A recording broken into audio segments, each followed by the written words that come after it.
VHS Files contains spoilers, adult content, and harsh language. Listener discretion is advised. It's showtime. It's showtime. Welcome to the VHS Files Podcast with Jenny Lou, So what do you want to do tonight? Jason, What about pizza and movie night? Eric, I want to rent a movie. and Josh. I want to go to a good video store so I can get a good movie. And this is the movie of the week. Let's get this pizza movie night started. Hello. Welcome back to the VHS Files. Hiya. Let's get this pizza movie night started. Yeah. Quickly, right? Well, how's everybody doing? Let's catch up since last week. I know that all of us have started watching Attack on Titan. Dude, I'm obsessed. And it's all my girlfriend's fault. She made me a monster. I'm a Titan. I'm addicted. It's her fault. Jen, if you listen to this, you've caused all of this shit. I started it. I'm intrigued. How far are you, Josh? I've only gotten a couple 2 episodes in so far, but I'm getting a real Game of Thrones feel from it for some reason. Dude. I don't know why I think that, but Wait. I'm on season 3, like episode 7, and there's like 40 something episodes in season 3. You're on season 2 like 3 days ago, man. Dude, I've been You are flying.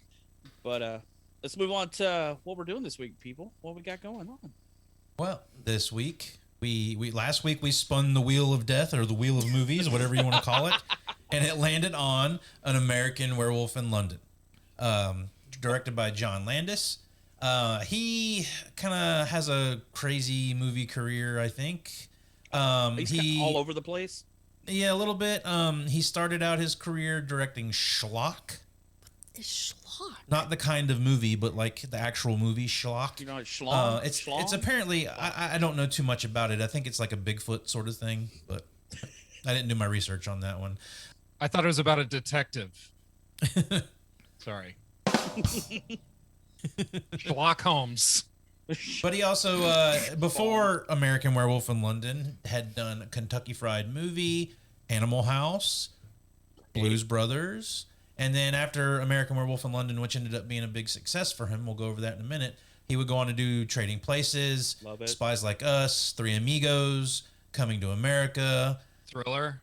He directed Thriller, which I'm going to talk about here in just a few minutes. Beverly Hills Cop 3, the worst of the Beverly Hills Cop movies. That is a bad movie. Oh. But there's some controversy that surrounds John Landis because of the Twilight Zone spot he directed in the Twilight Zone. And we can get into that here in just a couple minutes if we want to. But this movie was released August 21st, 1981 with a budget of $5.8 million. Can anybody give me the box office? 62 million. 62 million bucks. It was I win? big success. Huge. Well, for back then, 81, 62 Right. million. Nowadays, it's kind of like, we might make a sequel.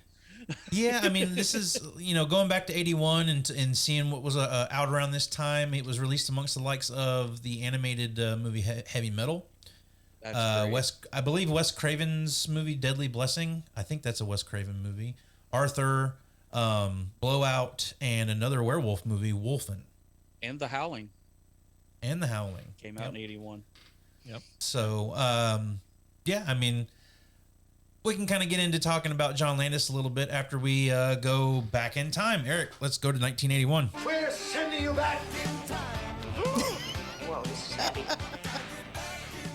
Too much energy, Eric. Calm Sorry, the too much fuck energy. down. Well, Josh, in 1981, Lay's bet us we can't eat just one, and the U.S. Army encouraged us to be all that we can be. The cost of a gigabyte of data storage in 1981 would set you back $300,000. Put that in perspective, today it would cost about $2. It's pretty wild. Sandra Day O'Connor became the first female U.S. Supreme Court justice.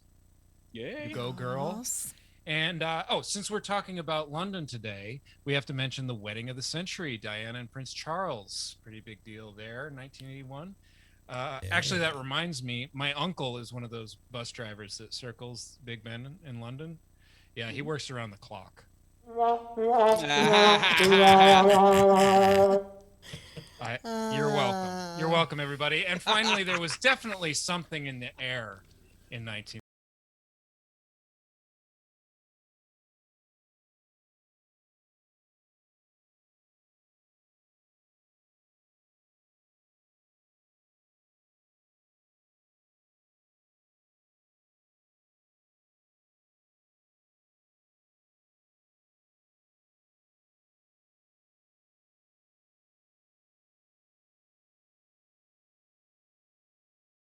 Movie of the week.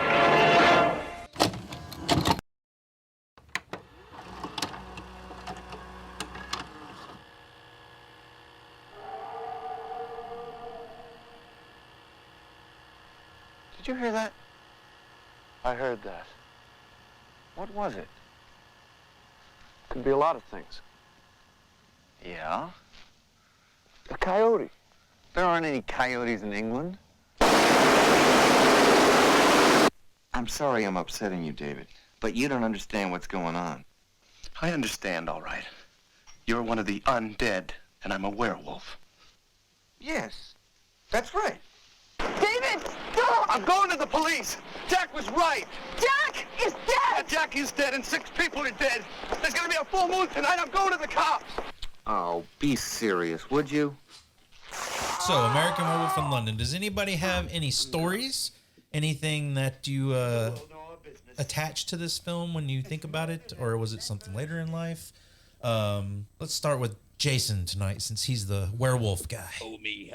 Well, I mean, the movie came out, I think how old was I then? 4, so I did not see it when it came out, even on VHS. It was definitely later in life. I think I remember renting this after seeing Thriller on MTV and saw the werewolf thing, and then seeing the making of Thriller and with John Landis, and they were talking about this movie he made called American Werewolf in London. Well, I'll go ahead and just jump in, and we'll have the same conversation, because this is exactly where I'm going as well. But that's how I got into watching the movie. So. Yeah, the making of Thriller was exactly what drew me into wanting to see this movie when I was a kid. From watching the makeup effects and everything, and they showed clips of this movie within the making of Thriller. So I was just like, I had never seen the movie. I'd never heard of John Landis, didn't know what any of that stuff meant. I just know that he made this movie, and I was super into it at that point, just seeing the little clips and hearing them talk about it and the makeup effects that went with Thriller and all that good stuff. So that's how I ended up seeking it out, was through the making of Thriller. Yeah, that's what I did too. And I mean, I've always loved werewolf movies. I mean, it's cool that in this movie we're about to talk about, they actually reference the 1941 Lon Chaney Jr. Wolfman movie, and that's one of my favorite movies of all time. I'm sitting here with my Lon Chaney Wolfman. So, I mean, I've been trying to get Josh to do Wolfman movies on our horror section, but I got lucky on the spin this week that we're going to talk wolf stuff here on the main show. So I'm excited we get to do this. But I love this movie since I finally saw it. I mean, it was one of the ones I actually begged my mom to rent, because I mean, it's an adult movie, but my mom loved Blues Brothers and Animal House, so she's like, we'll give it a run. And she's like, this is totally different than those movies. Yeah. She was like, this is definitely not the movies I thought it would be. So, but love it. It's great. And Rick Baker, what can we say? Absolutely. That man. We've mentioned Rick Baker on here before. Yep. Between him and Stan Winston, that's my childhood. They've created all of it. So. Absolutely. Eric, how about you? Not one I saw as a child. Saw this later in life. Yeah, I've only seen this a handful of times, actually, and I enjoyed it. Same here. I think the most on this watch, coming back to it, and I don't know, some movies just get better as you watch them. For me especially, I don't know what it is with my brain, but the more I watch a movie, the more I like it sometimes. And no, I don't really have a big history here, other than just knowing Rick Baker and knowing I knew about all the effects and had seen all the effects before I ever saw the movie, you know, just because it's so legendary. But other than that, just not terribly important in my history, but a good watch. All right. Jenny, I'm fairly certain I know the answer to this. You probably didn't see it until maybe I had you watch it. Yeah, exactly. Yeah. It's the same as Eric. You know, I didn't see it when I was a kid and have only seen it, I don't know, maybe this was my third watch, maybe, is what I'm thinking. So not one that was repeated at all, but like Eric, I really enjoyed it this time. Like, it was just like a super enjoyable time watching it. Yeah, I mean, that was the biggest thing I remember seeing this as a kid was I didn't have that dry sense of humor, which this movie has. Oh, yeah, definitely. So when I was a kid expecting to see a straight up horror movie and seeing this movie with this weird British humor injected into it was really odd for me. But it was striking enough with the dream sequences we'll get into and the makeup effects that it was just one of those that always stuck in your head. I don't want to get into that until we start really talking about the movie, but there are certain scenes in this movie that you will never forget for whatever reason. I mean, some of the best jump scares in history, in my opinion, are in this movie. Oh, dude, there's parts of this that stuck with me for years as a child seeing it, man. It scared me. I mean, it does it now. I mean, as with Josh, we're kind of immune to being scared. We've seen so many horror movies, but back then it's definitely right up there with like my phantasm experiences and stuff like that, that this movie sticks with you, those jump scares. Yeah. And they're still good. I mean, watching it today for this, still great. And I can't count how many times I've seen it. So, well, let's go ahead and get into it. I mean, we start with the opening shots with Blue Moon in the background. That's one thing I never noticed as a kid was how all the songs in this movie have moon in the title and are referencing the moonlight and all of that stuff. Yeah, I love that. Boy, I've never thought, how perfect is that Creedence song? I mean, when that hits, we'll get there, but I mean, I've never seen that Creedence song in that light before, how you can kind of change the meaning of a song by putting it in a different context. Oh, yeah. It's pretty fun. Yep. All the music is great. Yeah, the music is good. The score as well, like specifically in the dream sequences, I really like the music that is behind those. These opening shots of the moors too, just kind of the landscape of where we are and all that is beautiful. Like it sets the scenery very well. And then we're introduced to Jack and David hitching a ride in the back of a truck with some sheep. Dude, the idea of backpacking across Europe is crazy amazing. For me. Terrifying. Oh, it sounds like an absolute adventure to me, and it's something that, you know, obviously is past that for me anyway, that opportunity, but that just seems like such a cool thing. I wish, you know, with so little money, just like stopping here and there. Yeah. Very cool. I mean, this is what I always thought when you're a kid and you hear the whole thing, let's backpack across Europe and stuff like that. And you're like, that sounds fun and entertaining. And then you see a movie like Hostel and you're like, no, I'm not backpacking anywhere. No, I'm staying right here. Well, I don't know. Before Hostel, I need a plan. I need reservations. Room service, please. But I love the fact that this is actually shot in Wales. All the Moors shots. It's not actually in England. It's Wales, and it's beautiful. I mean, I love that setting. But before we get too far, did anybody even notice the production company, a lycanthrope film? Yeah, I noticed that. I was like, did not notice that. That's cool that they even made it. They started off with werewolf stuff, even if you didn't know what you were getting into. But if you love werewolves, you knew what that meant. Yeah, so I thought that absolutely. Was cool. It made me laugh and chuckle this time as it popped up on the screen. You laughed and chuckled? Laughed and chuckled. Oh, there's a difference between the two. I love Jack's, or was it Jack or David that had the response? I'm gonna miss you, girls. That was Jack. Yeah, that was Jack. They have some fun little lines, you know, just their little throwaway lines and stuff like that. Yeah, and they have a fun little chemistry. Those two guys, I enjoyed. Yeah. Yeah, I think this opening scene really kind of just gives us an idea of who these guys are. They're good friends, you know, backpacking across, and they have a good rapport with one another. They know how to joke around. It seems like they're really close with each other, and we get that right off the bat. There's not a whole lot of having to like get into that in this movie, and that's one of the things I kind of appreciate about this movie. This movie moves at such a great pace. I agree. It never wastes a minute of time, in my opinion. Yeah. Like everything that it does, everything it shows you is there for a reason. And we find Jack is a hornball. He's just obsessed with banging. What's her name? Debbie Klein. Yeah. But she's mediocre, people. So that's all we need to know. I love their little. But he has to make love to her. He must make love to her, but she's mediocre. It's just like you said, they're throwaway lines that have nothing to do with the movie what we're about to watch. But like you said, they're basically like two.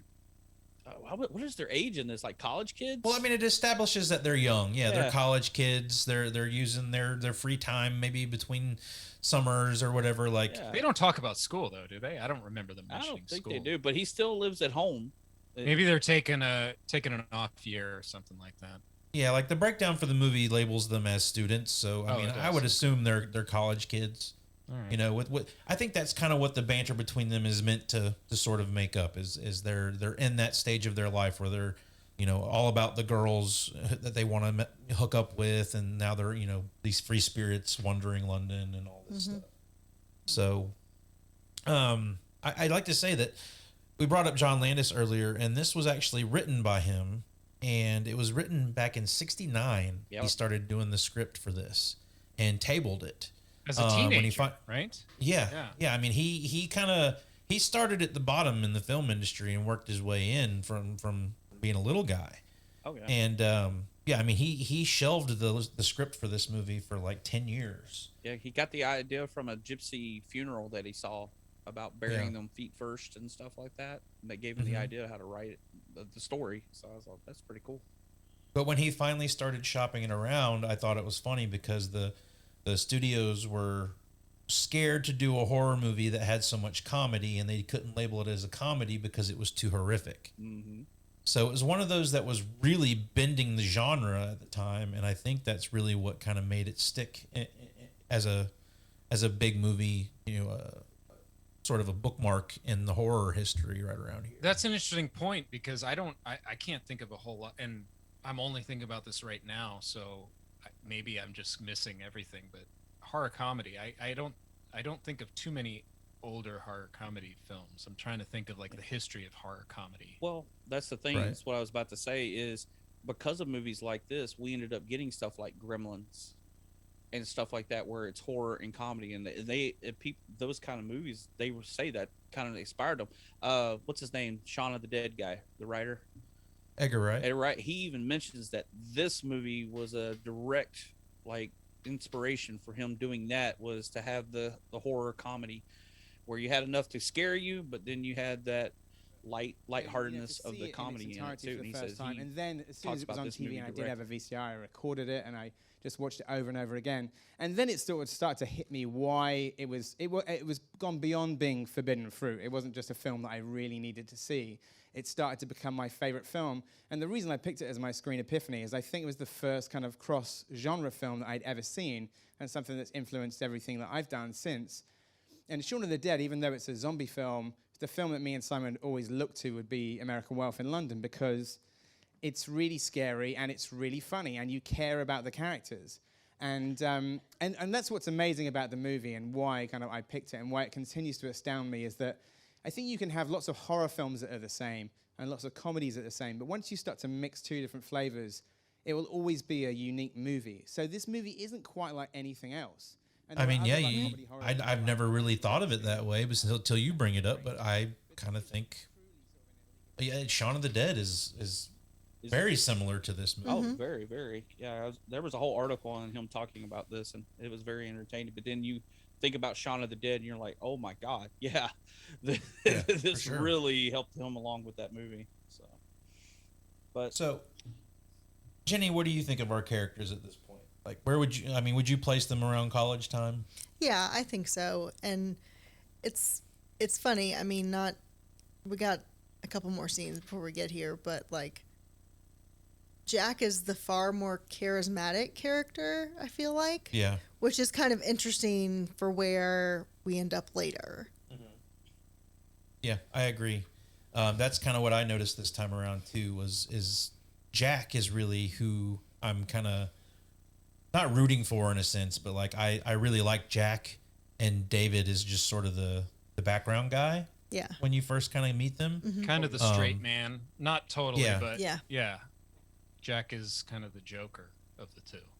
Mm-hmm. So they're in point where we get to when we get to where we're going, makes it all that much more weird when Griffin Dunne is the one who ends up being dispatched by this werewolf. So the slaughtered lamb. Is there a cooler name than Griffin Dunne? That dude's name's pretty awesome. That's a badass name, dude. Anyway, slaughtered lamb. It's badass. Dude, the name of I thought you were gonna say that isn't the name of the bar the coolest ever. I love the slaughtered lamb. Dude, I want to open a bar named the Slaughtered Lamb. Yeah. And the sign is like, as a branding person, you actually have to respect that, Eric. Oh, absolutely, absolutely, commitment. You know, it's funny when they walk in here and everyone stops and stares at them. It's the whole record needle. Yeah, and I experienced something very similar to this, like very similar to this, in Panama City Beach. George, you guys know George. George and I went to a bar, this little salty bar, full of locals, some salty individuals, and we walked in. We just wanted to play some pool, have a beer, or something like that. Literally everyone in the bar stops and looks at us. Like it was like we were in a film. We go over to this table, this pool table that is empty, and this guy walks over and he's like, "Yeah, we were playing on that table." And we're like, "Well, no, there's no one here, you know." And I kind of glance up at the bartender to think, like, certainly the bartender that would say, "No, guys, chill out." Or yeah, whatever. right. He's just staring at me, like backing up. And we kind of argue with the guy a little bit, and we're kind of looking at each other, exchanging looks after a while. And we were gonna order something, and it just was not. We were waiting for the tension to die down because we're just in there chilling. And it did not die down. But it never did? Yeah, finally I go, "Dude, should we leave?" He's like, "Yeah, let's go." And we left. I mean, we got stared out of a bar. I mean, that was quite an experience. It was really an Applebee's on Tuesday night. So that's where he really was. Yeah, it wasn't even a bar, honestly. It was the library. But no. I forget what the bar was called, but there's pretty gnarly bars in this town that do not want like anyone unless you've lived there your whole life and been to this bar for 20 years. I mean, there's some sketchy little bars around here. Well, that's one thing about this movie, like something that happens a lot in movies like that, where somebody walks into a bar and everybody goes silent, and it's kind of a trope now, but I buy it in this movie. Like, I feel like everyone in this bar would stop and look at these two guys. Well, yeah. These people are genuinely terrifying. Yeah. Yeah. Well, it's such a small town. Yeah, they're like, they probably don't see people like that ever come through their little town, you know? Yeah, I mean, was it called East Proctor? I mean, by what they're talking about, nobody really goes out there. It's a good drive from London, per what the doctor says later. So it is probably a small, isolated town. And then all of a sudden, these two guys with these big freaking puffer jackets come walking in the door, and you're like, you're lost. You're in the wrong damn place. What the hell are you doing wearing a life preserver? Exactly.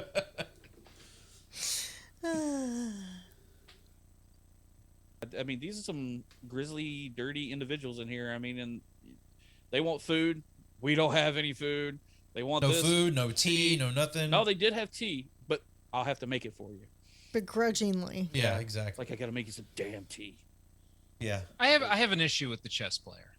Which that's what he's credited as, by the way. Yeah, that's what I'm saying. He doesn't have a character name. Chess player number one. The dart guys are dart player 1 and 2. Yeah, yeah, I saw that too.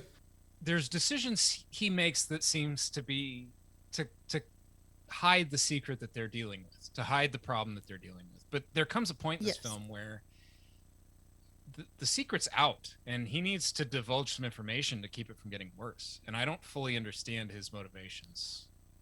Well, that's the thing about, like, that's something I kind of respected about watching this movie this time, is how ambiguous they leave a lot of stuff in this.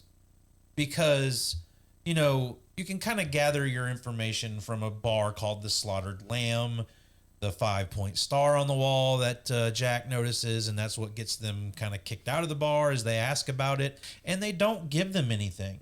The only thing you know is that the barkeep is afraid to let them stay out there. She says, you shouldn't let them go. You shouldn't do this. And they're all just hush hush. We never get any explanation as to what's going on there, or anything. Like, you can make assumptions about what it is, but they never clearly state it for you. And I kind of think that's pretty ballsy for 81, especially. Yeah, I mean, they don't give them anything. I mean, it's obviously this secret's been around for a while. I mean, you got a bar named the Slaughtered Lamb, and then, like you said, the Pentacle Star on the wall. And no, the owners are not from Texas, so we'll go ahead and figure that out. I love that they mentioned that in this movie, and then he remember says, the "Remember Alamo." the Alamo," and then they start talking about the John Wayne movie. So I love that Texas got a shout out in this movie. But I mean, obviously, this problem with something paranormal, of something going on in this town for how long? Hundreds of years. Maybe it's been a family secrets that have been going and going and going forever. So, well, it reminds me of The Thing and how they did the Thing prequel. You could do a prequel to this movie to show what happened in that town. That's actually a good idea. Because there's already a werewolf there. They know there is. They say stay off the moors. I mean, they know there's already somebody is a werewolf already. Yes. So Who is like it? That's the thing. Like it like the name of this movie really kind of fit on An American Werewolf in London. So you kind of get like, you don't get any explanation. It's a foreigner in a foreign land. So like you can make assumptions about all these things, but you never get told them. And it's like they completely leave the myth and the legend aspect out of this. Yeah. Right. And yeah, you go along with the American. You're the American. You know, you don't know what's going on just as much as he doesn't, and that's part of the fun. Mm-hmm. Yeah, just the main thing: stay to the road, stay out of the moors, and beware of the moon. Which these fools don't do immediately, of course. Oh God, yeah, they're sitting there talking, having a good time, and they just. Now I love those. I love it when they go ahead when they discover that they've wandered off the path, and it just says, "Uh-oh." That's good. I just what you were saying, Josh, the beginning where they show the landscape, beautiful landscape shots. I always love that kind of stuff on location and stuff.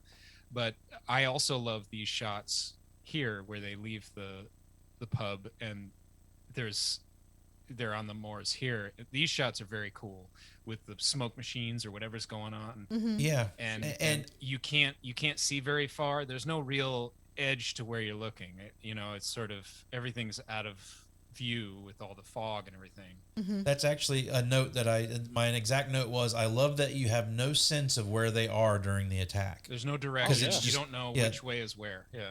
Yeah, you don't know. The camera is moving in every direction. You cannot see the road. You know they're somewhere stranded. It does a really good job of setting that up.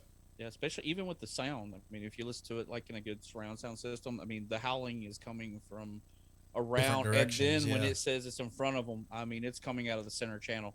It's letting you know that, hey, he's moved here. And I love the way they do it, make it work with the sound. I mean, the camera angles and the music, I mean, the sound is just great. I mean, you're automatically getting scared. Your hair's starting to stand up because you can hear this thing growling and breathing. So you know something's about to happen. Really love that they go with a comedic sense to how this plays out, in that David trips and falls. He thinks he's been attacked, and they're kind of giggling about it and helping, help me up, you dumbass, or whatever it is he says. And then all of a sudden, boom, that's when you get your attack. Like that split second later than you would have expected it. Well, it really makes that spot. The first jump scare. First jump scare. And I also like right before that, when they're kind of, like we say, we're sort of directionless and they're wandering around. They kind of walk towards the camera and kind of almost look directly at the camera, like almost like they're lost, like they're almost looking at us, like, where do we go? You know what I mean? Right. Yeah. I mean, the tone is great. When you're talking about like what makes a good horror comedy. Yeah. You have great comedic moments, but also it still has to be a horror. You still have to have your scary moments, and when old what's his name, Jack is getting torn up, that's pretty gnarly. Great 1981 Rick Baker makeup of this guy being shredded to pieces on the ground. Yep. And freaking oh my god, pub boys show up. What's his name? I just forgot. David. Dude, I mean, would you do this to me, Josh? Take off just fucking running. Like Carl No, Lewis. because I think you would want to be turned into a werewolf, so I would just let you get eaten and that'd be it. Well, no, but Jack doesn't get turned. Yeah, in. Jack doesn't get to survive the attack. Dude, I mean, he's just gone, dude. He just Jason, left. if a werewolf jumped on you, man, I would tombstone pile driver that sumbitch into the moor. Into the moor. Boom. Some bitch. Good night.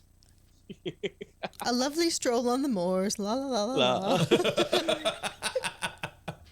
Having my entrails eaten by a werewolf. So lovely. I love that shot of it's supposed to be David's point of view looking down at Jack. That's what I'm talking about. And he's in a pool of his own blood, and it pulls no punches of being pretty damn gory right off the bat too. I mean, even David gets attacked. That's pretty gruesome. I mean, you figured that werewolf tore him up pretty good. I mean, just in that little bit of time, and then you hear the gunshots. Yeah. So the townspeople come to save him after making him go out there to be eaten. So. Yeah, and then David gets the nice little glance of the fact that what they shot was not a wolf; it was a man. Mm-hmm. It was a maniac. A maniac. And then he wakes up in the hospital 3 weeks later. Seems like a long time to me. Mm-hmm. Yeah, it is a long time. Well, you think about it, you got to be good at the writing on this, because obviously if you're going to be a werewolf, you got to wait 28 days for the next full moon. So how can we make 4 weeks go by really quick? Oh, he's been in the hospital for 3 weeks. Put him in a coma for 3 weeks. Excellent point, Jason. I love that. Incredible. Yeah, because you just I was today years old when I figured that one out. So yeah, you just put the entire timeline of this film in perspective. That's what I'm here for, people at the VHS Files. I clue Josh into shit he's never thought of over the 40 years he's been here. Ladies and gentlemen, Jason the Wolfman Owens. Jason the Wolfman Owens. Oh yeah. Oh my god. Wolfman Jason. I think that name's gonna stick. Well, I'm hairy enough to be one, I guess. So I'm going to start calling Eric Mr. Eric. Mr. Eric. You need to. Hello, Mr. Eric. Oh, that's IROC, dude. That's IROC. No, that's stupid. That's so why it works. Okay. God. But yeah, we wake up.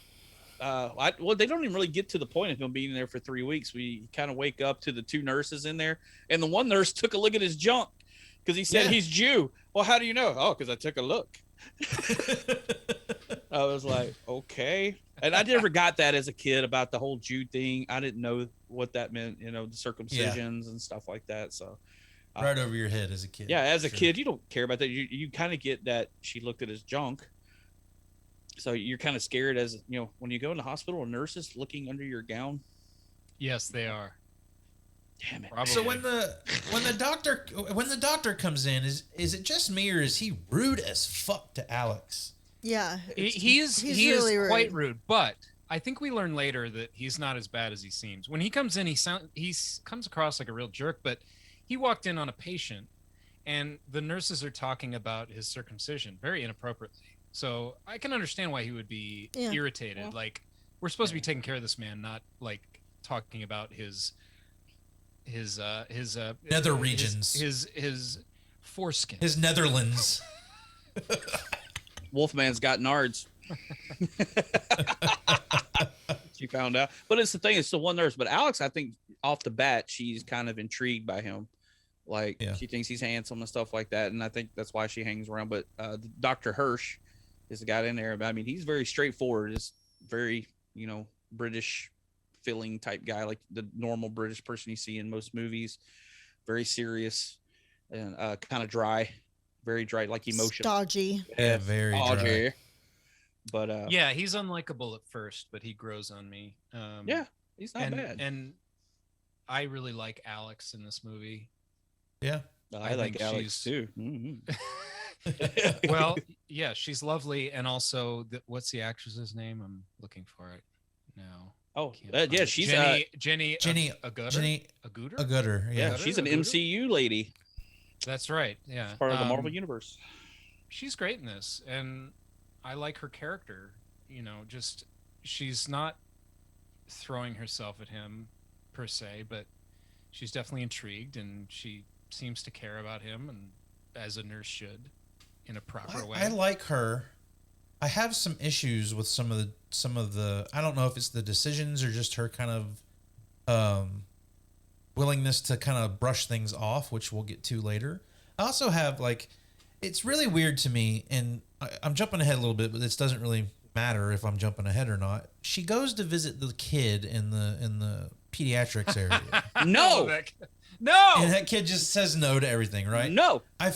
And she visits him twice in the movie, and I'm wondering what was the necessity of doing this here? I think it's trying to show she cares. She's a good person. She's a good good person, but I think it might go a little deeper. I would almost be like surprised if there wasn't like some cut story from this where she like wanted to be a mother and couldn't, and that's kind of what leads to her bringing David in, like as she sees him as sort of a nurturing sort of thing. Yeah, you could say that. I mean, Well, she's one a of the nurse notes to I begin was, yeah, one of the notes I was saying was that, you know, yeah, like you say, Jason, she's a nurse. She's maternal, sure, like you say, but also, you know, she wants to heal people. She wants to help people. And that might be part of why she's attracted to David, is that, you know, he is kind of a man in trouble, a broken man that needs saving, and she wants to save him, which is, you know, kind of an aspect of her character that can be good and also bad for her, because she, you know, I can save him. Well, but the feeding scene is very weird. Yeah, I agree. It's funny. That's funny. I don't think it it's was weird. hilarious. I thought it was He's got to hilarious. eat. He hasn't eaten. It's a little I don't flirty. like it. It's got a vibe. It's I don't know. flirting. It's flirty. She's flirting. She's feeding him. Food can be sexual. Kind of plays into my little child sort of thing that I have going here. I'm going to be the theory guy from now on in the show, since I seem to have a theory about everybody. But we can't. I mean, you can draw all kinds of lines between maternal instincts and love and lust, and they can get pretty icky. I mean, I don't know. She's attracted to the young American man, right? And she wants to help him. I don't know how much deeper it goes than that, but maybe. Oh. Well, before we get too far, there's a lot that happens in the hospital that I really like, namely the dream sequences, which I'll get to in a second.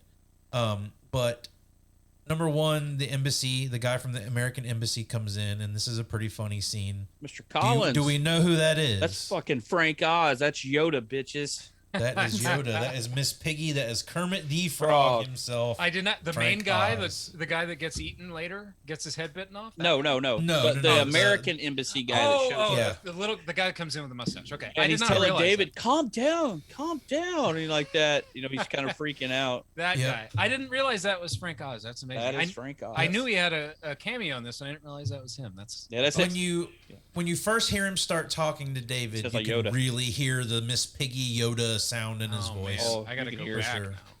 now. Yeah. I also want to talk about the two cops, the one straight one and the one goofy one. I think the bedpan scene is so fucking funny. Yes, Dude, it goes on forever. It's so loud. Was it Sergeant McManus? Yeah, dude, it's clink, clink, clink, clink. I'm like, is this ever going to end? Yeah, I love how long they drag it out and just how loud those bedpans are. It had me cracking up. And why did this doctor have a bunch of like bedpans to fit each? Like, why are they? Because that's what a doctor would have in his office. Like, why? Yeah, to me that is very Monty Python type-ish right there. The whole Actually, just constantly they weren't bedpans, Mr. Bean too. You know, with the constant trying to put stuff back on the shelf. These weren't Definitely has bedpans that though, were they, Jenny? Come on, help me out here. These weren't bedpans. They were like those kidney-shaped pans that you barf into. They weren't bedpans. Well, my bad. Hey, I'll just go fuck myself. I calls it like I sees it. They weren't bedpans. I'm bad. You're a bedpan. You're a bedpan. But the other thing that I really like about this movie is from the get-go, David is telling the cops and telling everyone, I was bit by a wolf or a dog or something. Like there is never a point in this movie where he's not trying to tell somebody what happened and what is going to happen with him. That's what I like about Dr. Hirsch after, he's initially kind of a dick, is he's the only person really, even the nurse, even Alex isn't totally registering this stuff. And I like that Dr. Hirsch actually says, okay, fine. Say we don't believe in the supernatural. This man, it could be dangerous. based on what he's saying, you know, and if he believes that this is the case, then he might actually be violent at some point. Yeah, we need absolutely. We need to take it seriously. So that's where I start to really get on board with the doctor. Yeah. And yeah, like they do a good job of making you dislike him at first, and then he's the only one who really seems to be interested in finding out what happened to this American kid. Yeah. And because he's saying one thing and someone else is these guys in this town are saying something completely different. So there has to be some kind of contrast here. Yeah, because I mean, they're saying they witnessed it. There were 2 witnesses. It was a lunatic that killed him because they have incredible strength because they're crazy, you know. Which isn't a lie per se. No, you know, we've seen the videos online of meth heads going nuts, haven't we? Yeah, I have. Florida man. Man. Gotta watch out for Florida man. Watch out, Chris. God, you guys, if you have not watched Atlanta, that scene in one of the episodes where they talk about Florida man is one of the funniest things I've ever seen in a television show, and that's from a guy coming from a guy who lived in Florida. Yeah. But let's talk about the dream scenes here because I think these are one of those standouts of the movie. Dude, he has fucking nuts. He has several dreams. Just the first one we get of the first person just going through the woods with that score in the background sets this really creepy vibe.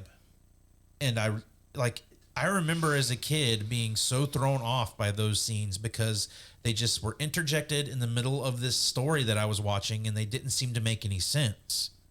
But, you know, growing up and watching it now completely makes sense. It's just telling the story in a different way. I think, you know, back in that time, it was a different way of telling this story. Yeah. Well, and the different dream sequences have different tones too. Oh, totally different. They're all kind of horrific, but you know, that first one where he's running through the woods and he sees the hospital bed and that kind of stuff. That's the first one he's running through the woods and eats a deer. Oh, that's right. Yeah. When he eats the deer, and then and then there's the other one where he sees the hospital bed. Those are very like sort of like unsettling, like he's losing his humanity, that kind of stuff. And then there's the ones that are just like madness, like cuckoo. Yeah. You know, like he's sitting with his family and there's like all these like wolf Nazis. I call them wolf Nazis. Wolf Nazis, right? They come in and they're just slaughtering everything. It's just like, what on earth is going on? This man is losing it.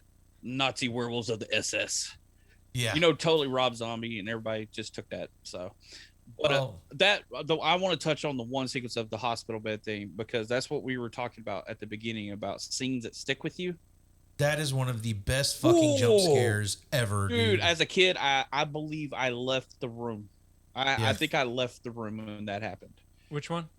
It's when he he's looking at the hospital bed in the woods, and then I guess she comes in. Oh yeah. Alex approaches the bed. And yeah. With the teeth and the eyes and the makeup. Dude, that's scary. I don't care how old you are. That's very thriller too. Yeah, absolutely, very thriller, and that's I'm going to get into a little story about Thriller here. Right. As big of a fan as I am of Thriller, there was a short period when I was a kid where I would not watch it because I was scared to death of it. And it was because of, I think I might have told this story on the show before, but if not, new listeners are going to hear it again. But my dad scared the shit out of me after I watched Thriller one time, and I wouldn't watch it for the longest time. And I remember when I finally started watching it again, coming through my living room and seeing Michael Jackson's head pop up with the yellow eyes and the teeth. And I tried to dart out of my house, and my mom grabbed me, sat me down, and was like, no, you're going to watch this. This is not scary. You're going to get through this. You used to love it. You're going to watch it. And I think there's just so many memories around that for me. And yeah, that's exactly how this scene sort of plays for me, is like, if I was a kid, that would have scared the living bejesus out of me if I would have seen that. But when I saw it as a kid at that point, I'd already known, been through all that stuff. And as I understand it, Michael Jackson liked this movie so much. That's kind of how they ended up doing Thriller. Is that right? Exactly. He wanted John Landis to do the video for him. When I met Michael and I went to his house and we talked, I gradually became aware that he knew me from American Werewolf and knew nothing else. I haven't seen any. Well, I saw Kentucky Fried Movie. Saw Kentucky Fried Movie. Which was funny. So it was like real awkward. George said, well, Michael, I mean, have you seen Trading Places? No. Animal House? No. Blues Brothers? No. Sort of like real depressing. Those are your biggest ones. Real right? depressing afternoon at Michael Jackson's house. Oh, that was a great clip, Josh. Really enjoyed that. It was thrilling. That, like you said, that facial makeup, and then of course the scene later. I mean, you definitely see all that in the Michael Jackson Thriller video.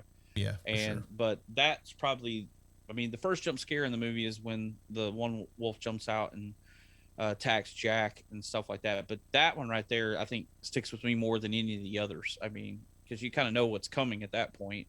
But that one, because he still looks human. So I think that's what makes it a little scarier. But I like, we get the first one where he doesn't really know what's going on. He's a little disoriented. And then the next one is him eating the deer. And that plays into the scene where she's feeding him and he says he's not hungry. Mm-hmm. I even love that they play with the fact that, like, he's not hungry because he's not hungry for human food now. He wants that wolf meat. I'm not touching that one, Eric. You can touch that one. He wants that wolf meat. We're leaving that alone. Yeah, you're right. That good old wolf meat. Josh, he does. Yes, the human food is not good anymore. He wants some kibbles and bits. You know what I mean? I like that we cut to the Nazi wolf scene with that shot of the Muppet Show on TV. Kind of unusual. Like just all the Frank Oz in this in general. Well, I mean, having the Muppets in a horror movie, like smack dab in the middle, was weird. But when the guys come in and start firing on the family, I love that shot where they shoot the mom and she just fucking flies backwards out of the shot. Yeah.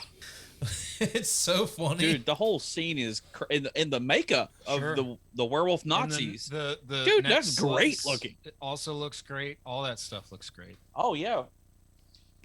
And then I swear this is where Wes Craven got the idea for the scares on Nightmare on Elm Street, where you think you wake up from the dream, but then you're still in the dream.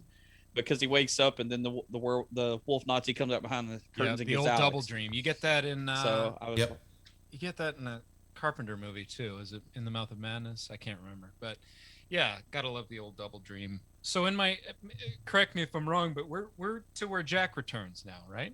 We are, and I'd like to play the scene where Jack returns because there's a few things I'd like to talk about here. But get the fuck out of here, Jack. Thanks a lot. I can't take this. The makeup on him. That flappy neck. I realize I don't look so hot, David. But I thought you'd see me. We are about to talk about that, sir. David, you're hurting my feelings. Hurting your feelings? Has it occurred to you that it might be unsettling to see you rise from the grave to visit me? Sorry to be upsetting you, David, but I had to come. Aren't you supposed to be buried someplace in New York? Yeah. I love the casual conversation with the undead. Yeah. I was surprised at how many people came.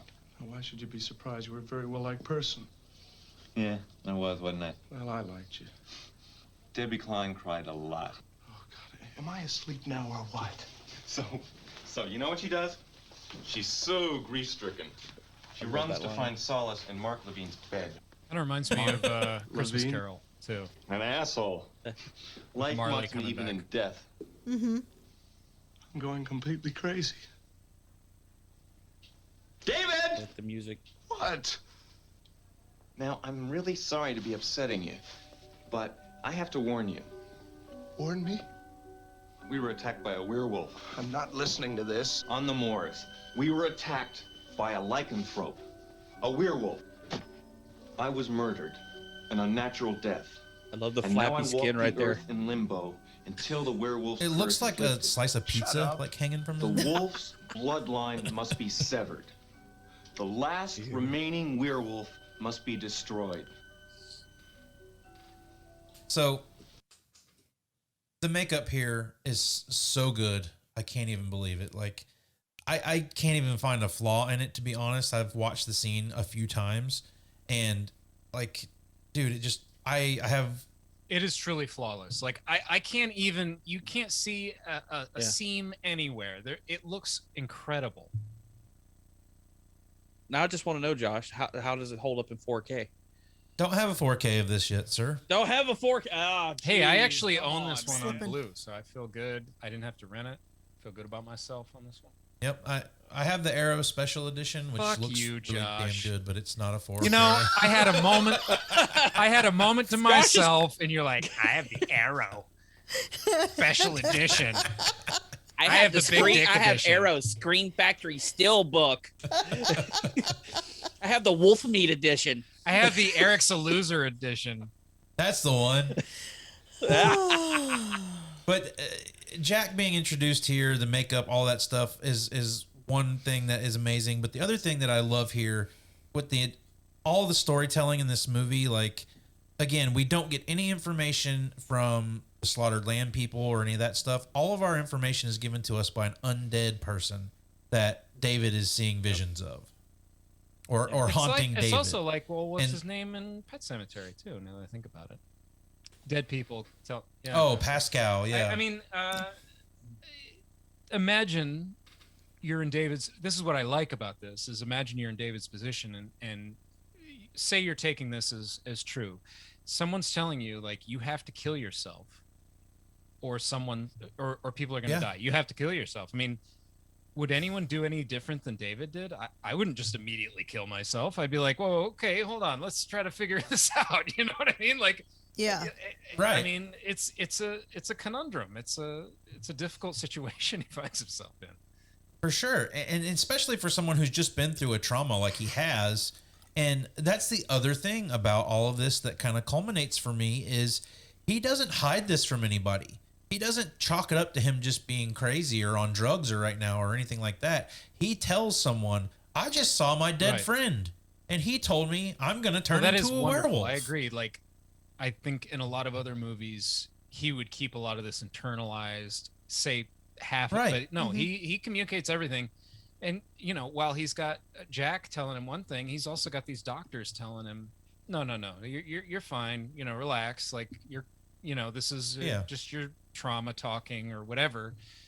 It makes perfect sense. Like everything David does in this movie makes total sense to me, which is one of my favorite things in any movie, you'll probably hear every episode we talk, as I love when people's motivations make sense. I mean, that's just, it makes for a good movie. He suffered an attack by a werewolf or a lunatic. His best friend was killed in front of him. He saw his best friend ripped apart. Not the fact just seeing him killed. He saw him torn to pieces. So yeah, they're kind of putting it off as though he's kind of traumatized, a little PTSD type thing. Maybe he's seeing things, maybe he's working it out in his head, and that's how he's doing it, is he's talking to Jack in his head. Hey dude, I'm sorry that I ran away from you and let you get eaten and turned to puppy chow, but I'm sorry. But I think that's how they're discounting it, is that, hey, he's been through a lot, let's just let him work it out. And that's how until Dr. Hirsch kind of starts going, this is kind of odd. Yeah, I mean, we've already touched on it, but I like the fact that the doctor gets involved, and he's the only one who really seems to care about what really happened to this guy. So, obviously, we saw where this was going to go with he and Alex. She ends up taking him home, and we get the moon dance scene, which I'm sure all of us as dudes thought was pretty sexy, especially when we were younger. Well, if you thought that, this is the most boring sex scene ever. Oh boy, here we go, Jenny. I'm about to say, Jenny, did he lay the pipe right, or was it, even with Van Morrison in the background? It's just, there's no passion. It's just. Well, I have to say, for someone who's brought things up like this in the past, she certainly seems like she's been fulfilled by the end of this scene. She does. I mean, he's got the heart of the wolf going. I wasn't fulfilled. Yeah, this is the question I had for Jenny here. It says, all right, they get back and she's telling him that he's attractive and stuff like that. I love how she makes the little slight comment, I don't bring home strays, since him talking about himself being a werewolf. I thought that, but then she goes to tell him, like, yeah, they've been chatting in the hospital, but first time to her house, I don't bring home stray. And then she goes to tell him, every sexual experience that she's had, I've had a couple of one night stands, blah, blah, blah. I mean, is this something you just have with somebody the first day, or is this kind just of like like a British that, thing? because it kind of clears up that she's not just a hussy. She doesn't just bring every guy that comes through her hospital home with her. I kind of like that. It makes her a little more endearing, that she's a little shy about it. And Yeah. I think they have great chemistry. I mean, I can't speak for the actual, how much she enjoyed it or not, but I think they have good chemistry, like the actors. And I like Moondance in that sequence as well. I think that's a great song for that scene. Well, since we're talking about Alex, we've kind of touched on the fact that the doctor's going to the slaughtered lamb to kind of figure out what's happened to David. Let's talk some the cast members. Almost Famous. I know that, dude. I don't know them. I know her. Haven't you ever heard of that guy? That guy who was in that movie that was out last year. I'm sort of famous for being almost famous. So, Almost Famous this week. Well, we're talking about Alex, so I'm going to go with Jenny Agutter. I don't know if I'm saying her last name correctly or not, so I'm sorry if you're listening. If I'm butchering your name. But I know her from Child's Play 2, and that's about it. I did not know she was in the MCU. You brought that up earlier. So who is she in the MCU? Yeah, she's one of the council members that Robert Redford's character is talking to, and Samuel L. Jackson. Ah, okay. The hologram. She ends up Black Widow is her when she's in the makeup, and then remember she pulls the face off when she confronts Robert Redford's character. That's her. I forgot all about that. God, come on! I thought you were a Marvel fan. Hello. But I would have to disagree with you on that one. Well, shoot. Well, I don't know, Jenny. You got one. Let's go with. I don't know who any of these people are. There aren't a lot of. I think maybe I've seen the guy who plays Jack in something else. Yep. But he's been in a lot. That's all I got. Well, I had Jack as one because he's been in My Girl. He's in the show This Is Us, Practical Magic, Who's That Girl, stuff like that. Oh, he's the teacher in My Girl. Yeah, he's the teacher that she has in the hospital. Oh, yeah. Okay. But who I'm going to go with is Dart Player, Mr. David Schofield. One or because two. That man, that's mine, brother. That guy has been like the henchman guy in Gladiator, the first 3 Pirates of the Caribbean movies, From Hell, Darkest Hour, Last of the Mohicans, the new Wolfman movie.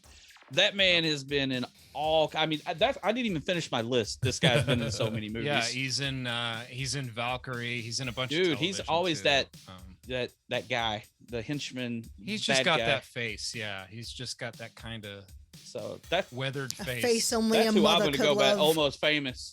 Because that's mine too. David Schofield. Yeah, Schofield. Yeah, that's who I was going to go with. Schofield. Well, I also wrote down Brian Glover, the chess player guy, because I know him from Alien 3. Like, he's a very prominent character in that, so it's hard to not notice him in that role. Yeah, but that's who I was going to go for because I mean, he's famous, but he's not Kevin Bacon famous, right? So I would say he's right. He, like you said, he always plays that good secondary background character, but he's got screen time. So okay, I'm good with going with that. Think, Eric? David Schofield, Almost Famous for the week. Now, I'd like to get to a question that we're going to start trying to work on here in the show and sort of make it a little fun for everybody. Since we're talking about cast members, we thought it would be fun to kind of throw this out there. If you had to recast someone in this film, who would it be, why, and who would you replace them with? So Jenny's going to go first. I have it. Jason Silverman and Andrew McCartney, Weekend at Bernie's style.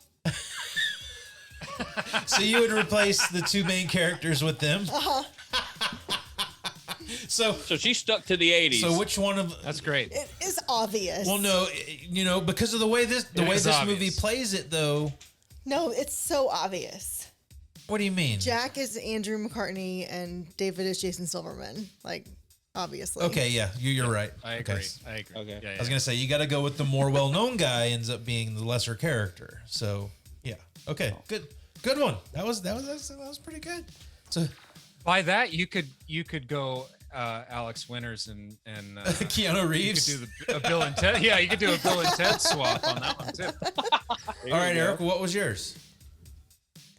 Well, I like my Bill and Ted swap better now, but I went for switching. Who plays Jack? Griffin Dunne, of course, the coolest name in history. replace him with Adam Scott. Oh, I can see that. I can see that for sure. You're on half of my list. All right, Jason, what's yours? Jason recast the entire film. Hey, look, right there. Oh my God. But what all I did, of Parks and Rec characters. Dude, this is what I did, and I'm not even a Parks and Rec like avid watcher like these two over here on the other side of the screen, Josh and Jenny. But well, I kind of had some fun with this when Josh threw this at me. I did like, what would Hollywood give us today? what would be cool or a little serious, and then I go gender swap too. So all right, well, break it down for us, buddy.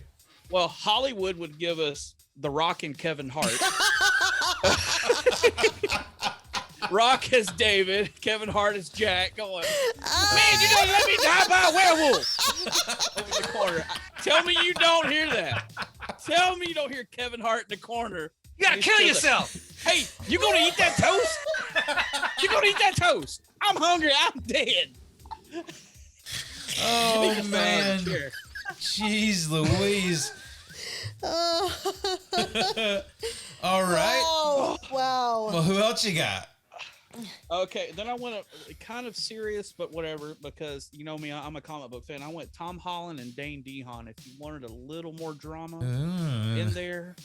So, but getting to the humor side, I went Adam Scott as David and Rainn Wilson as oh my God. Jack. That's almost Chris Hardwick and Rainn Wilson from House of a Thousand Corpses. There you go. That's why I put it. And then I had Jason Sudeikis as David and Ed Helms from The that's Office good. That's as really Jack. good too. But my gender swap, I went Emma Roberts as David and Aubrey Plaza as Jack. Because you know how dirty she can get. You imagine her talking, oh, I'm totally going to shag this guy before, go back to college. You know, you're going to have him knock some babies into me stuff, dirty grandpa. So, David. But then I went with the nurse too. I gave her one. Okay. Anna Kendrick. I can see that. Jason, you knocked us out of the park. You did, man. I'm good. Gender swap the nurse, and it's Chris Hemsworth. Oh, It's Chris Hemsworth. That's exactly what I had it scribbled. Chris Hemsworth. I marked it out. You got to put a Brit in. Oh yeah, he's Brit. No, he's Australian. He's Australian. That's close right. enough. He's old British. This isn't an American Werewolf in Australia, Eric. I didn't suggest it in the first place. Shit. Or I did. What's his name? Who's the? I had. Oh God, I forgot his name. I didn't write it down. But the guy from Game of Thrones, the short. Peter Dinklage. Yeah, I had Jason Momoa and Peter Dinklage. Peter Dinklage. So there you go. Pretty good. Jason Momoa wouldn't even need wolf. Yeah, he just pretty throw much some contacts in him. He's good. He just doesn't need to shower for a day or two, and he'll be good. Every woman on the street would be just like, "Yeah, I'm good. You can take me." Wow. Well, you guys took that and ran with it because I don't even remember what mine was now because that was just so good. Like, oh my God. Rock and Kevin Hart as in this movie is absolutely I absolutely hysterical. don't want to see it, but it's so funny to think about it. Dude, I'm not kidding you. When you told us about this, that's how I said, let me give me some serious stuff, some what I kind of think and what the world of Hollywood always screws up and gives us. And I was like, yeah, Jason, Rocky, I think Kevin Hart. you upped the game for this segment. Next time I'm going to have to bring a little more than Yeah. We're just going to recall the segment Jason's Recast segment. So that's what we're going to do. Well, I mean, I came up with this question and I went the boring route. I was just going to say I would replace the dude who plays David with Jake Gyllenhaal. Because Jake Gyllenhaal can pull off dramatic acting and David Norton can't. Yeah. Like, yeah, that's true. Right, but can Jake Gyllenhaal pull off comedic acting? Yes, he can. Okay. Have you seen Bubble Boy? Dude. No, I haven't actually, but I have seen what's that Korean movie where he's like with the animal? What's that on Netflix? What's that called? What? I don't know. It's got like the hippopotamus animal and the girl falls in love with it. You guys? I have no idea what you're talking about. Oh, Okja? Yeah, Okja. Oh, yeah. okay. No, you know him in that? I have not seen that actually. I can't watch it. Like, Yeah, it would be rough for you as a former PETA employee. Because that's all it's about, really. So that would be a tough watch. I watched the trailer and I was like, nope, I'm good. No, hurt my feelings. All right, well, that was fun. I think we're gonna keep doing that. I can't believe Jason went like that. That was good, dude. Hey, you gave me something to work with for a week, man. And I thought it was something cool and new, man. I thought I'd go dig deep. So, all right, and you guys introduced me to Parks and Rec, and a lot of those people and The Office, yeah, for sure. So those people stood out to me immediately. But yeah. Oh no, can I change mine to John Krasinski? That might. No, sorry, you can't change it. No, you're done. Segment is over. I win. I'm done. Jason definitely takes the crown on that one. I'll give him that. So gold star for here's where I start to have a little bit of troubles with Alex in this movie is when she leaves him alone when he's been blatantly telling her that I think I'm going to turn into a werewolf after I skipped over, but I mean, he was visited by Jack a second time. Now the makeup on him is even worse. He looks very zombie-like, which I still think it looks great. Yeah, he's slowly decaying. Even the last segment where we see him, it's still pretty good. For sure. Every time we see him, he's more decayed. Yeah. And we're going to get to the third one in a little bit, but that looks phenomenal too. Like, oh yeah, which is that's a puppet at that point. Yeah, exactly. But it's still, I mean, God, like I've seen CG that looks worse than that shit. Oh, I just like the part before he leaves, and I mentioned it earlier, that they're laying in bed talking, and he's telling her, because it kind of goes toward the end of the movie, it ties in about her talking. He's mentioning the 1941 Wolf. Yeah. And talking about how Claude Rains had to kill his own son because maybe werewolves can only be killed by someone who loves them, and stuff like that. Which they kind of touched that on that. It's a slight knock, honestly, for me, because when they say that, it plants a seed of, okay, well, when he tells her he loves her and she loves him, she's gonna have to be the one to kill him. But it's not really the case. Kind of is, but not really. Yeah, well, yeah, it's not really. But then after this, we get, like we're talking about, the doctor's slowly growing on us. He drives out to East Proctor on his own, to investigate, and hang out at the slaughter. But what's funny, they know he's an Englishman walking in the door. They kind of treat him the same way they did David and Jack when they walk in there. Well, no, they seem to be a little more, I don't want to say afraid, but like reserved about talking to him, but not like shunning him away as they did like Jack and David. But it's during the day too. There's only a few of them in there. Yeah. I think they're worried he's an investigator. At first. Right. Mm-hmm. Once they realize he's not a cop, they're kind of like, get the fuck out of here. You know what I mean? But the other guy does get spooked and eventually does tell him that there's some crazy shit going on here. Again, which he should, because now there's a werewolf in London. This isn't just, he's not just trotting around on the moors eating rabbits. Right. He's going to be in downtown Piccadilly Square, for God's sake. Yeah, absolutely. Yeah. Oh, then you get the chess guy come out and yelling at him, "That's enough!" Yeah. It's like, damn. I mean, is the secret really that bad that they just don't want people to come to town? Right. Or are there actually, other than David, is there more werewolves? Well, that's, we started to touch on this, and I actually wrote it down in my notes, so what do we think is going on at the Slaughtered Lamb? And I like that they don't give us anything there, but I kind of wish I had a little more information as to what was going on, but the romantic in me about it is like, oh no, I love that I don't get any of that information, but it would be nice to know some of that lore that they're hiding behind, Yeah. But I mean, the only thing you can really garner is that this pentagram with the candles protects them from the werewolf. Yeah. Right. That's what I'm thinking. And they all know about the werewolf problem. But they all know werewolves are real. It's like That's their secret to protect. Yeah. Like the town's secret. Which kind of plays into Eric's theory of like, if it was your secret to protect, why wouldn't you be trying to confine this? Because they bandaged him up. They took him to a hospital. They should have shot him right there on the moors with the other guy. Right.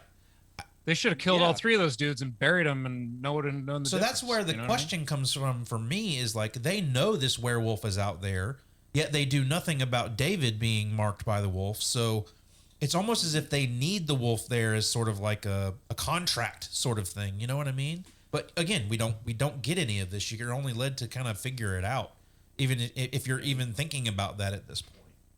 Yeah, I mean, the people in this pub are the most suspicious Yeah. people in history. I mean, they're just like, they couldn't be acting any more suspicious. Totally sus. Like Yeah, totally sus. Eric had pointed out earlier about if you did a prequel, is there something set up with them protecting that way? That's with the pentagram and the candles and everything like that. Is there a paranormal thing that has haunted the city for hundreds of years or something like that? And they have to have somebody has to bear the curse of the wolf in their town, and there always has to be a bloodline that continues or something. I don't know. So I mean, if you want to start digging deep, that's the only thing I know of. Right. But yeah, I mean, again, we get nothing. So that we cut back to David, just to Bad Moon Rising. Again, fits the scene perfectly. Good old CCR. I do like him outside of the apartment with the kids and the dog, and they're laughing at him, and the dog's barking, and then he has the run-in with the cat at the window. Again, something they do here that I think is really smart, and it almost makes no sense that they do it, but I love that they do, is when he's wandering around the apartment, he opens the door, goes into the doorway of the building. He leaves the building door and the apartment door open and never closes them. So therefore, like, if he would have transformed, he would have had to have gotten out of the apartment somehow. So instead of him like breaking out of a window and going to terrorize people, which leaves it more questionable later, he goes through the doors that he opened, that he never closed. Yeah. It's like in his subconscious is the wolf telling him to unlock these things so he can get out. And he's planning ahead. Yeah. Yeah. But the thing is, like, the whole wild animal thing, I thought that's where you were going, is the pacing of him back and forth in the living room like a lion in a zoo. Yeah. Well, Jason, I was just about to say, I love that whole sequence where he's sitting around all day while she's gone. And, he knows he's on a ticking clock from Jack has told him this, like, tonight is the night, right?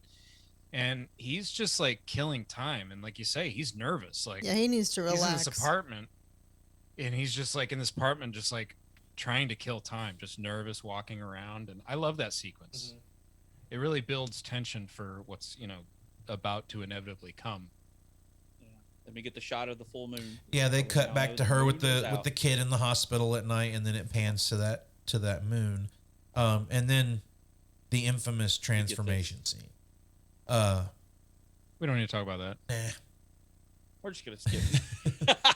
I really like that there's not a sound cue here. Like, if this were a movie made today, when he starts to change, it would have this whole brah, like it would like have this loud noise that would come on, and then he would start to change.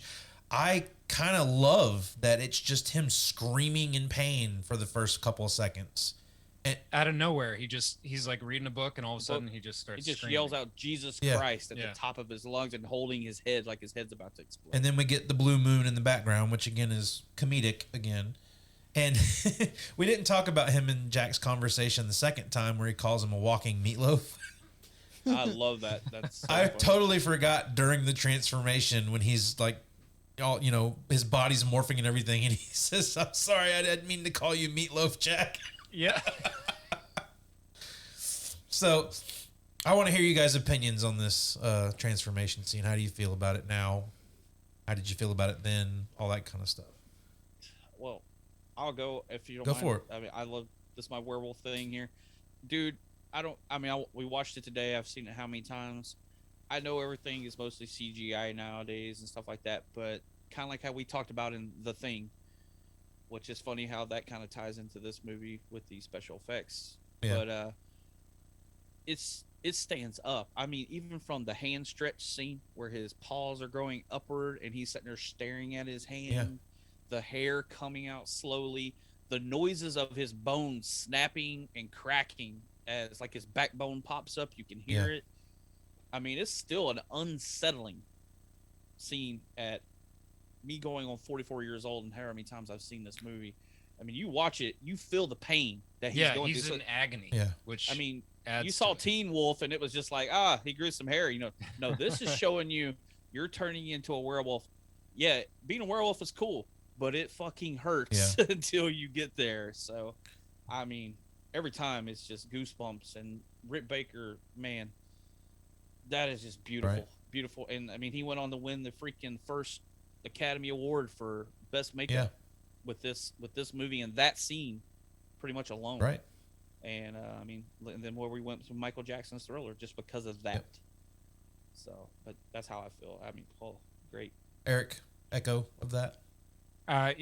Basically the same thing. I mean, it's a classic image, and yeah, the snout growing, the moments they choose to, because they had to pick moments to show, right? Because we don't see every it cuts from different parts of the transformation, Right. and some things you jump from one to the next, but like he said, it shows the paw kind of growing out, it shows kind of the feet extending, it shows the spine kind of coming up, that snout growing out from the face. Just great decisions made, and it all fits together pretty seamlessly. It looks awesome, and it is horrific and painful, and it's not a fun transition to go through, so yeah, I mean, it's awesome.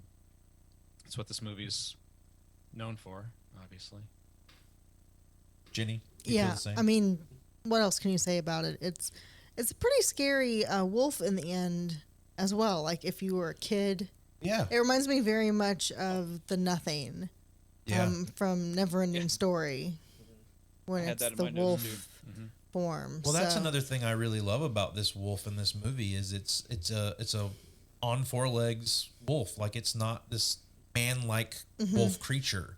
He really takes the form of a wolf. Yeah, a very large. Yeah. Wolf. And even when they do the close-ups on the face of it, like the puppeteering and everything with this thing just looks great. The eyes, the teeth, the snarling, there's the brows and whatnot, the eye emotions in the eyes and things like that. But I love that they pick and choose what to show you with the transformation. Even with that, I do think some of the shots of David Naughton in the makeup looks kind of goofy. But, I mean, I can't really... They still pulled off something legendary here. And whether or not it looks goofy or not shouldn't matter. And, I mean, I'm just kind of being superficial about it at this point. I'm picking nits, as you would say. But I do think watching it now and how I feel about Jack's makeup...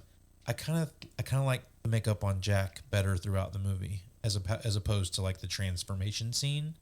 I appreciate what they do with Jack through this a little more now, I think, just because it looks so good.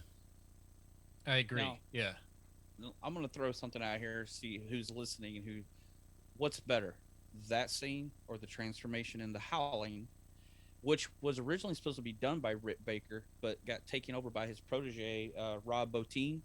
Who worked on The Thing. Who did The Thing, which we've already talked about that. So, I mean, that's kind of like anything you look up about these two movies. What was better? I mean, because that transformation scene in The Howling is really gruesome and pretty freaking scary when she's in the little hospital room. Well, you may hear us talk about The Howling pretty soon, so I don't want to go too deep into that. But I will say... Well, we mentioned it in the Thing stuff, too, that Rob...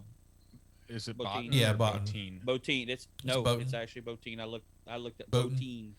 Anyway, that guy. Bottin, damn it. He worked with Rick Baker, as well. So they worked together and had some similar sensibilities, and obviously they both did a wolf scene at around the same time, and you could argue who did what. There's one thing about the Howling transformation that makes it a little lesser to me than the American Werewolf transformation, and it's because they cut to this animated wolf at the end of that sequence, and it just kind of kills that moment for me. Well, we also talked about the transformation in Monster Squad. Yeah. It was actually pretty decent too. Yeah. Yeah. If you recall. In the telephone booth. Yeah. Yeah, that one's pretty good too. That's pretty good too. It's pretty solid. Just saying. Okay. All right, now we get David decides that he's actually hungry. Yeah. He wants some wolf meat, as Josh said. He goes around and makes puppy chow out of the fine folks of London. I really like the scene in the tube Oh, in the train station. Yeah, like the shot from up top. Just all of it. That whole scene of the guy getting off the subway. You don't see any wolf in that entire scene, but it is really effective. I mean, that guy, in the empty. Well, when he gets on the escalator, you can see the wolf so cool. start to walk out of the shadows. Yes. Shadow. And I think that part of that scene is so good and so fucking creepy. And like they pick and choose what they show you here, and then you get to see the wolf's face as it attacks sometimes. But I love that you can see the wolf just slowly walking towards the escalator, and then it cuts away real fast. But now, however many times you've watched that, how many times did you notice that? Because as a kid watching, I actually never even noticed the wolf because your eyes are focused on the guy. Yeah. And it was later in life that I saw David in wolf form walking out of the top of the screen, basically walking down, and he doesn't even get all the way in, I don't think. And then it's the lunge at the face. So I mean, that's pretty creepy. Yeah, for sure. That's a good shot. But I mean, we can't forget about the other people he killed along the way. I mean, these poor people that were going to a party. Yeah. Who cares? Get mangled in the backyard. I like when they cut to that shot of the arm mangled, and the guy just looks at it, and we don't see what happens to the homeless guys. Well, we see the aftermath of the homeless guys a little later. Yeah, there's no like homeless hangout spot in that area in London anymore. Like that's all like tourist attractions now. What the hangout spot is a tourist attraction? No, I mean, just going there somewhat recently. I can't remember, a few years ago, but that and Piccadilly Circus, with all the porn stuff is nuts. It's kind of like looking at like old NYC stuff, from the 80s, or Hill Valley with all their porn theaters and stuff. Theaters. It's so bizarre to see. Oh, I noticed there were some movie posters in the hallway that he's running down, and one of them is "See you next Tuesday" or "See you next Wednesday." Next Wednesday. Which is the porn movie they end up in later. And fun fact, apparently about you were gonna say. Well, fun fact about Thriller is in Thriller when he and Michael Jackson and the girl in the video are at the movies. They say something referring to "See you next Wednesday" in the movie they're watching. Well, what I read was that Landis tries to fit in "See you next Wednesday" into like every project he does, be it a line or whatever. Huh. So apparently that was kind of like a running gag that he did. That would I don't. That would make sense. I don't know any other examples than those two. But yeah. And one of the posters on the marquee outside of the theater in Thriller is the poster for his movie Schlock. Oh, nice. So yeah, he does a lot of little references. That would like be my favorite thing if I was a director or something. Would be like putting Easter eggs all throughout everything. Yeah. Hey, get me a poster from this thing I did 20 years ago. Let me put that on the wall. But during this time, the doctor and Alex have started to kind of converse and figure out that David might be a danger, whether like Eric said earlier, whether or not it's supernatural or not, it could be a danger to himself or others. So they're starting to look for, and they're calling the apartment. He's not answering the phone.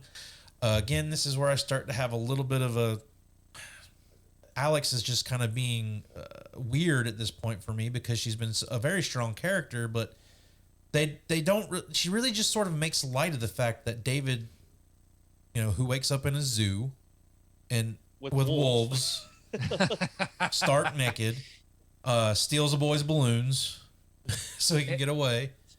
Yeah. An American naked man took my balloons. And but when he gets back, and I like that they show him in line for the car with the red coat on. He is funny in the red coat. Yeah. That's a funny look. Funny the gag. red coats are coming. The red coats are coming. I like that he says, "Weather's been doing weird stuff lately." like he meant to go out like that. It's hot. It's cold. I'm preparing for both. But Alex seems very nonchalant about the fact that he came home and he says, "I woke up in a zoo and I was naked, and where did this coat come from?" Like, she can't be that naive. Well, I mean, she is taking him to the doctor at this point. right? Because he said bring her in because he read the paper. Yeah. Of the people being Like she killed was in going to town. bring him to the doctor until the cabbie ruins it. Yeah.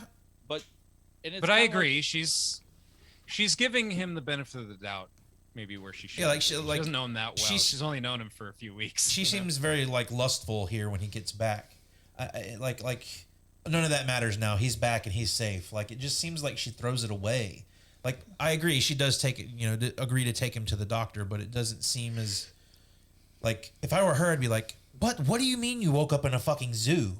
Like I would have to be forced to start believing some of the things you're telling me. Whether or not I believe you're a wolf or not is one thing, but like maybe you are a little crazy. Yeah, if you told me you woke up in a zoo, I would have some questions. Yeah, I mean, and she would be like, "Why didn't you take me to the zoo?" Probably so. And I want to see the animals at the zoo. Fuck you for not taking me.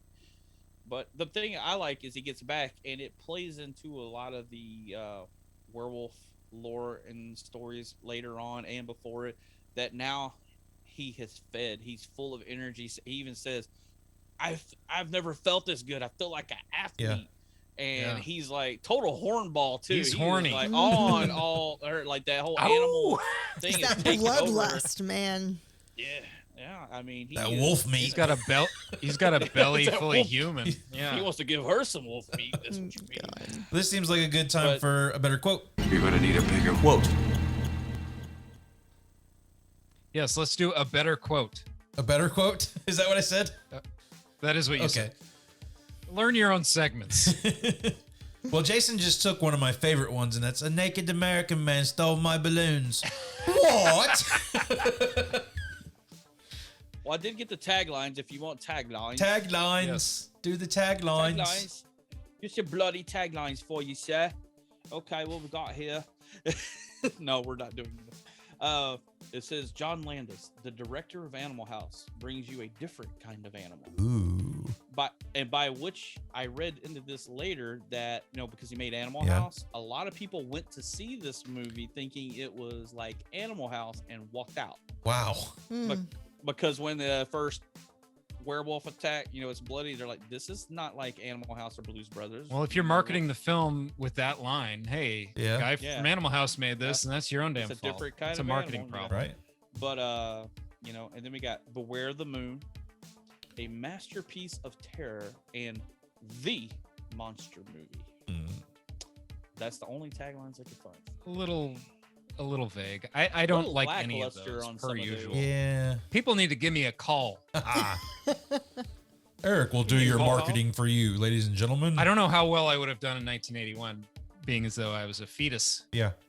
Probably didn't have any good ideas at that point. What being a fetus and all. Being a fetus. So, all right, guys, rock some quotes. I got some. Those sheep shit on my pack. That was one of mine. Sorry, buddy. Do you want to go before I do all yours? I'll take one. When they're talking to David in the hospital, he says, "Doctor, my memory's fine. It's my sanity I'm worried about." Damn it, you stole mine. Jenny steals somebody Jenny, else's. I just really like the when they wander off the trail. It's just so small and casual. And the Let's see. a lovely evening on the moors. La la la la la. I've got one in that area too. He says, "Where are we going?" I don't know. I'll tell you when we get there. Yep. That's when they're That's getting right, nervous. All right, have you ever talked to a corpse? It's boring. Yep. That's one of mine. How about Alex when she's talking to the little boy? Benjamin, have you ever been severely beaten about the face and neck? It's like, No. No. That's a little concerning. I like when Jack shows up. I realize I don't look so hot, David. I'm going to give you this one because it's kind of leading up to where we're getting. This is, look at me sitting in a porno theater in Piccadilly Circus talking to a corpse. I was like, shout out to the dart player here, David Schofield or Schofield. Yeah. He says, "You made me miss." I like that. I never missed that board. Never Dude. missed the board. You made me miss. I swear Colin Farrell stole that line in the Daredevil movie when he's playing Bullseye. You made me miss. Ah, yes. Maybe he I did. never miss. In that classic film, Daredevil. Oh, top-notch Marvel film right there. Batfleck. We got Alex who asked David if he's okay, and he goes, "I don't know. I'll let you know the next full moon." I like that one. Yeah, he also says, "Yeah, be rational. Sure, I'm a fucking werewolf, for Christ's sake." When the doctor is at the slaughtered lamb, and then the guy takes him, he goes outside, and the guy tells him what's going on, and he says, "There's something wrong with this place," and the doctor says, "That much I understand." That's pretty funny. I can tell you that by just looking at you people. There's something definitely wrong. We just passed this one, but let's go back to your place for a quickie. That was good. Again, Hornball showed up. And where we're at here now, Real dog. When he gets in the theater and sees Jack, he says, "You look awful." Jack goes, "Thank you." When David's trying to get arrested because he's found out that he probably killed 6 people. Queen Elizabeth is a man. Prince Charles is a faggot. Winston Churchill is full of shit. Shakespeare was French. Fuck, shit, cunt. His little tirade he goes on there is good. But again, like another prime example of David is making smart decisions. He's like, I know I did this. You guys need to arrest me, and like nobody has any reason to believe that. Well, even the police later say it's not that hard to get arrested, and I kind of agree with them. Punch the cop. Yeah. Slap him in the face. Yeah. Pull his pants down. I mean, do what you got to do to, hit an old lady. Right. Maybe not hit an old lady, but you can do things other than just be like verbally abusive to a cop. You can, knock over a hot dog stand. I know they have a lot of those in London. Right? I don't know. Knock over fish and chips, please. Yeah, I mean, you can do more to get arrested. Can't you? I'm sure you could. As I'm watching, you tried hard enough. Yeah, you could if you. I mean, just steal something, right. or attack somebody, attack the cop. You'll get arrested in no time. Show him your wolf meat. I don't know. Sure. Come on. Sure. Do something. Yeah. Drop trowel right there in the center of the area. Yeah. But lipstick. Red rocket. the old red rocket. Hit him with the red rocket, buddy. But I mean, he's trying everything. Like he's being the actual sane one in a sense there. Of hey, I know I did this, or please arrest me, take me, do something to me. Don't let me hurt anybody else. He has some morals. Yeah. He's got a conscience. He's trying. But then he takes off, and he goes to the theater. Yeah.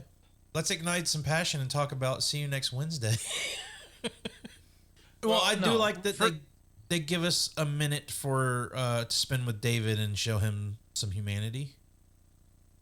I really like the call home. Yeah.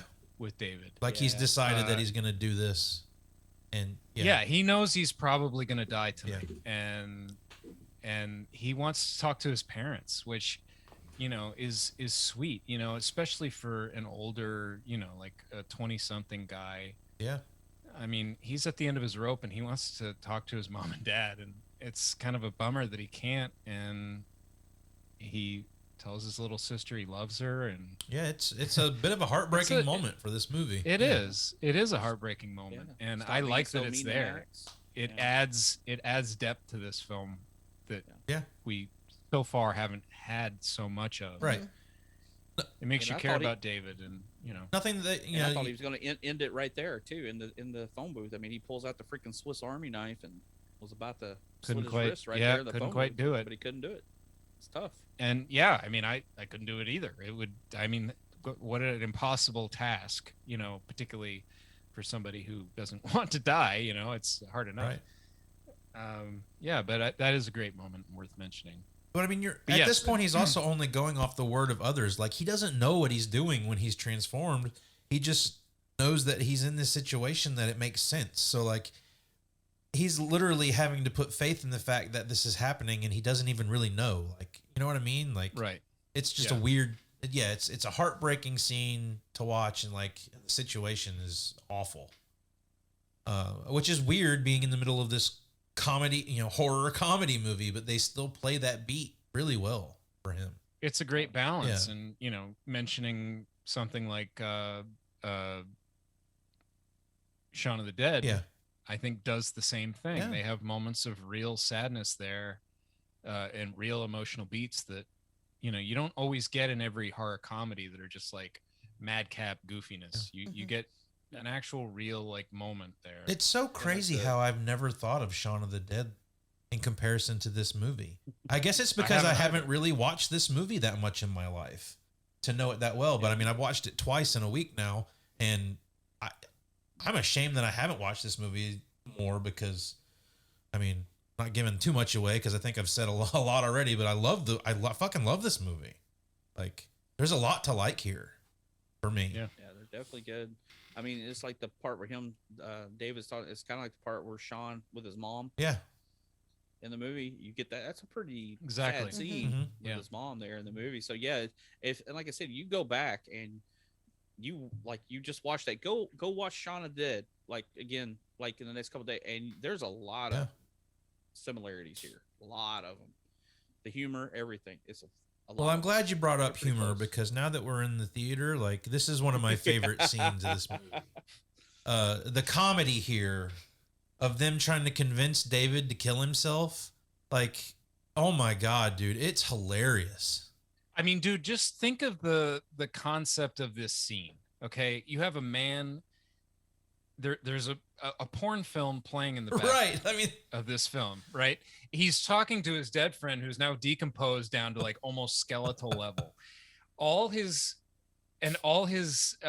victims are there in their bloody form, and they're sort of suggesting different ways he could kill himself. They're kind of debating what's the best way he could kill himself. Well, you could shoot yourself. You could you could try this. You could try this, and it's just so absurd. The whole scene is. And even Jack defending him, Jack is dead pretty much because of David in a sense. But Jack's even hey, that's my friend you're talking about here. When they're he's you could hang yourself, but that might hurt. And he's I don't care if it hurts him.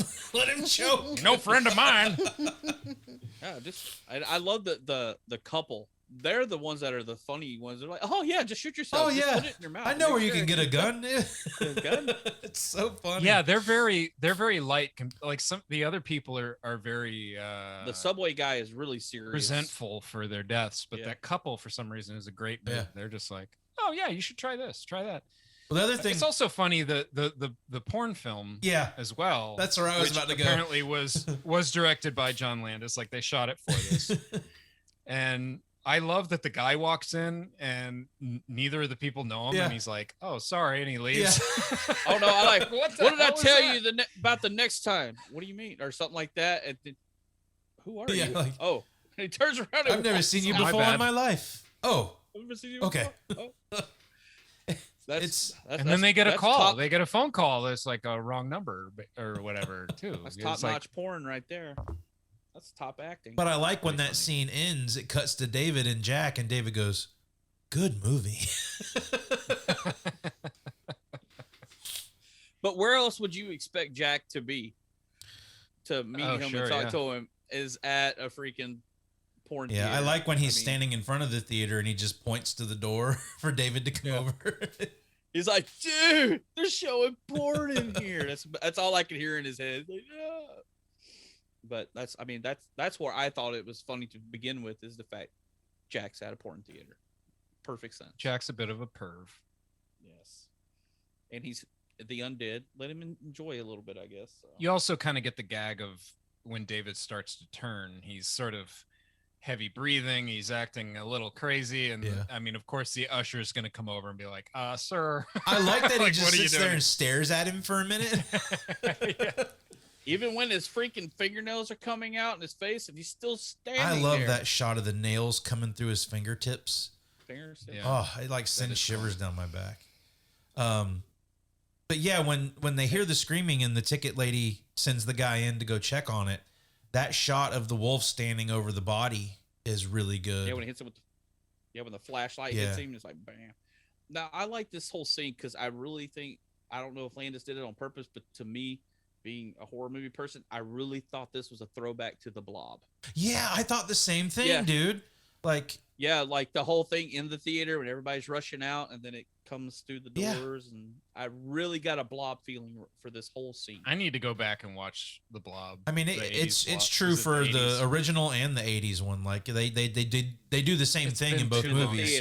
But yeah, it really has that old The Blob feel to it right there. I thought the same they're thing. all standing out there holding the doors in, and it's trying to get out. I thought that was so cool the way they did that. That is cool. And from this point forward, like everyone in this area forgets how to drive for some reason. Right. Oh my God, it's insane. Like there's a wolf has broken out, but everyone crashes their car immediately. Now it's fun, but it makes no sense. But everyone crashes their car all at the same time and runs over everybody. Yeah. And that dude that gets thrown from the bus and then gets run over Yeah. after that. Oh my God, wear your man, that's seatbelt, great. folks. I mean, But obviously they don't have that on a bus, but yeah, that's true. I like the part where David busts through the doors when the Inspector Villiers or whatever, the main inspector shows, and he goes right for the neck, bites it, and then rips the head off, and you see it bounce down. The Bites car. his head off. Yeah, that one's good. yeah, that guy I was was a like- dick anyway. He was. So Yeah, that was enjoyable watching him get his head ripped off. but that's the thing I want to know. Is David responsible for everybody that dies now? I mean, 'Cause, he did cause the disturbance. So I'm like, are all these other people, if he didn't die, is he responsible for all these bodies following him around everywhere? Well, you really have to give props to the editor right here, because the way this scene's edited together makes it probably a lot more gory and carnage filled than it really would have looked. You know what I mean? But the way they cut to each death and each car crashing into one another, like all the editing right there is great, and how you get these little flashes of the wolf walking through the square and everything. Yeah, it's just a little weird. And I like all the stunt crashes, and there's multiple people that go through the windshield and stuff like that. Yeah. There's some really nice like stunt work stuff in there. It just doesn't totally add up to why, like you say, you don't see much of the wolf. I want to see why they're crashing. I want to see, and I know you're limited by what you can do visually, but it's a little, and I guess it's on purpose, over the top. Yeah. The movie's over the top, so whatever. But like, once he breaks out of the theater, there's like 10 cars all just wreck on top of each other. Like people are driving through Piccadilly Circus at 45 miles per hour, and if somebody crashes, it's just a pile up. It's crazy, but this is the scene. It's fun. I love the scene. It's enjoyable. Yeah, I mean, this is the scene make a lot of that sense. got me interested in this movie, because this is the scene they actually cut to in the making of Thriller, that shows you a little piece of what Michael liked about American Werewolf and like all of that stuff. So I saw this scene a lot watching that, and it starts with the doctor coming in to talk to Alex, and he's like, "This is Tobin's in Piccadilly Circus," or like he's talking to Alex. A vivid memory. Like I know that scene like by heart, like right. And but yeah, I mean, so Alex and the doctor finally show up on the scene. Like they realize that it's Dave, or she has this brilliant spur of the moment. Oh, maybe all this is true, and it is David. And then she has her little last ditch effort to try and help him. I'd like how she bust through the crowd, knocked the whole rifle guys down. They were lined up ready to shoot, knocks them down, freaking breaking through the goal line stance there like in a freaking football game. Goes right through them. This little woman, bam, pull back back out of the way. Yeah, and she goes up there, and I liked it, but that's the thing. I always wondered, the whole thing of the don't corner a wild animal. And he's cornered. He's in the end of an alley. He has nowhere to go, and that's kind of scary when she's looking at him, and then you see him, and he's just I mean, that he's look in his eyes. You're like, you get that moment where he looks like he recognizes her, but then he kind of. Do we think he does? Becomes. Do we aggressive. think that he recognizes her, or do you think the wild is just there and? I don't think he recognizes her. No. I feel like there's a moment where his eyes soften. Yeah. For a moment, and then they become. I think he is about to kill her when they shoot him. Or is he wanting to kill her because he knows that the gunman will kill him and it's over? Oh. That's the way you got to think about it, is like he knows it has to end. So. Oh, are you saying he's doing like suicide by cop kind of thing? Yeah, like he knows if he lunges at her, they'll shoot. Dead. That makes sense. Hey, they were a pretty good shot to not hit. Yeah, how did they not hit her? It's like she's standing right in the front. I was going to talk about this. Like she's standing right in front of him, and like once you These hear are trained snipers, man. These guys don't miss. Dude, they're from that movie Wanted. They curve the bullets. they do like this, and it goes around her. But you think she would have at least she would have at least dropped to the ground or something once she heard a gunshot? But no, she's still standing there stiff. And yeah, it's a crazy that they actually got him there. But you know, respect to the filmmakers for. I think they really stuck the ending here. Yeah, just cut to black. I mean, he's dead. He's human again. He's riddled with bullets. Roll credits. That's it. Yeah. I mean, I like that. I appreciate that. That's what the ending was going to be the whole time, because that's what they said was going to happen, and they commit to it. They didn't pull some bullshit where they find a way out of it or whatever. Like, yeah, he's been cursed and he's going to die. Like, that's it. And well, this is I love the ending. I think the ending is great. I think the ending is great as well. But it leads me to a question that we've asked on some of these shows before: is does this movie need a remake or a reboot? No. Well, the remake's probably already in the works, because I've been reading about it for like really a lot for the last couple. And the main reason I bring that up, and a lot of what we've been talking about here, the ending for one in general, like if they remake this movie or they do this movie now, it's going to be chock full of so much stuff that's not going to be necessary. The stuff that they left out of this movie that makes this movie good, in my opinion. Like, you know, when this movie ends here, it's, you know, he's dead, cut to black, we're over. They did this a lot in the 80s. We talked about it last week on Adventures in Babysitting, how that movie just kind of ends right there at the end of the story. Nowadays, there's always seems to be this need to fulfill the ending and like give you a prologue at the end of it and stuff. And I don't think it's necessary a lot of the time. Epilogue, but yes. It's weird asking that question now or with this movie, because this movie is kind of derivative of other Wolfman movies. Right. You know what I mean? Like, I could see them making another Wolfman movie, certainly with the Universal. They already are universe. With Ryan Gosling playing. Oh, okay. Wolfman. There you go. I mean, like That's you already say, happening. they just did the Mummy movie. They're trying to do the Universal Monsters again. So, yeah. Another Wolf movie, another Werewolf in London movie? No, definitely not. Don't need that. But another Wolf movie, a Wolfman movie, that could be something. Gosling, I love Gosling. I'm about to say Jenny's gonna go see it anyway, just because Ryan Gosling. Yep. Same here. I'm hot for Gosling. Me too. I do. Love the Goss. You like his wolf meat? You want his wolf meat? All right. Well, speaking of wolf meat, let's get to the good, the bad, and the ugly. The good, the bad, the ugly. Would anybody like to start? I'll start. I don't have much here. Good is, of course, the effects. Yep. It's kind of a no-brainer. Bad, I'm gonna say balloons are not a great way to cover your nakedness, especially only like 5 balloons. Like maybe if you had like 20 balloons and like a big balloon, you could kind of wear it as like a big surrounding your body as a bunch of balloons, you know? But like 5 balloons, like why not ask the kid for his jacket or something, or get a trash bag or something? It made no sense to go after. It was a funny moment, I guess. Well, I mean, it's just a funny gag to lead to the coat, because he does snatch the coat from the old lady on the bench. So yeah, it's just him running around with balloons. They're not hiding anything. Well, maybe he just needed a small balloon. He's not Michael Fassbender, so he didn't mind if they had small balloons. So. It didn't have to hide much. And I don't have any ugly for this. This is a solid flick. Yeah, I agree. It holds up great. Jason, how about you? This is werewolf territory for you. Let's see what's good, what's bad, what's ugly.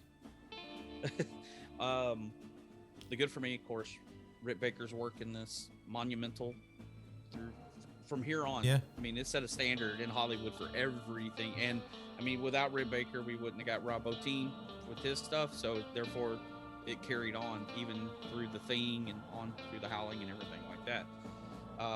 As far as werewolf movies go, if it's not at least one of your top 3, depending on what kind of werewolf movies you like, if you want them to look like wolves or if you want them to look like men, it's definitely up there. But yeah, the good is just the trend is set. It set the bar high, and I still think even movies nowadays sometimes don't even reach that because of the shitty CGI that people try to make werewolf movies with. Right. My bad is going to go back to that because it spawned that shitty fucking sequel, American Werewolf in Paris, with the CGI werewolves. Tom Everett Scott. Dude, that movie's pretty terrible. It is. That movie is fucking terrible. So, as my bad, it's just the fact that it led to that sequel that was nowhere near the original. I agree. So, but yeah, there is no ugly. Well, I guess you could call that movie ugly. It's bad and ugly. There you go. It's good and terrible, but no good. But yeah, that's my good, bad, and ugly. All right, Jenny, what you got? Can I go last? Because I have a question. Okay. Well, the good for me is I'm going to echo the same thing these guys did. The makeup effects, the pacing is really good in this movie. Like it is a brisk 97 minutes. Like it gets you started and you're gone. Like it's such a good pace. The comedy I think hits really well, especially now that I'm older and understand a lot of it. But I think it hits pretty good. The moon theme with all the songs and all that stuff. I think that all matches the tone of the movie pretty well. And Jack's makeup, I think, rivals the transformation scene for me, at least nowadays. So that's another good thing. The bad, I will say, I don't really care for Dave Naughton's dramatic acting. I think he hits his comedy beats really well, but when he's got to be dramatic, I don't think he's that great. So that's the only thing I could really knock about this movie is, Jack is the charismatic character. We've said that already. So, I mean, I feel like I would have liked a lot more Jack in the movie as opposed to David, but that's not the way the story goes. So that would just be what I would knock it for. The good for me is also makeup effects, but more specifically, Jack's makeup and its decay kind of as a visual marker for David's losing his grip on like a ticking clock. Yeah, like who he is, and he's gonna become the werewolf, and there's nothing he can do about it. So I think that is really cool. And then the bad for me is the sex scene. It just doesn't do it for me. All right. Oh boy. Well, you said you had a question. I have a question. So lay it on us, Jenny. There's 2 werewolf transformations on 2 back-to-back nights. Yep. So werewolf experts, tell me how. Because when the full moon it hits, it's basically full for 2 nights because it has to go on the increase and the decrease. So he can do it for 2 nights. Did Jason answer your question? Yeah, but I just don't. I don't think that's right. but that's the thing. That's what I mean. Because if you look at the moon, it's basically full for pretty much 2 nights. Still, there is only one night on the lunar calendar that is a full moon. But that's what they're going to go with. I think Professor Lupin would disagree. Damn it. She had to work Harry Potter in somewhere. I just Googled this. There we go. I asked the Google. Oh, Google Assistant. Okay. It says, the moon appears full to the eye for 2 to 3 nights. Note that the full moon, blah, blah, blah, blah, blah. I'll just stick with that first sentence. But it appears full to the eye for 2 to 3 months is what we'll say. Which might be all it takes to trigger the old transformation. It's an issue for me. If what you're saying is that the science of werewolves doesn't hold up, I agree with you. Well, remember, it's like vampires and werewolves. I mean, in this movie, they even make a joke about a silver bullet and they laugh at it. Right. Yeah. So that doesn't take, so. Don't be ridiculous. Yeah. Yeah. And in some movies, silver can kill vampires, but it's usually sunlight, garlic, and a stake to the heart. But. All right. So the $1 million question. Is this a horror comedy or a comedy horror movie?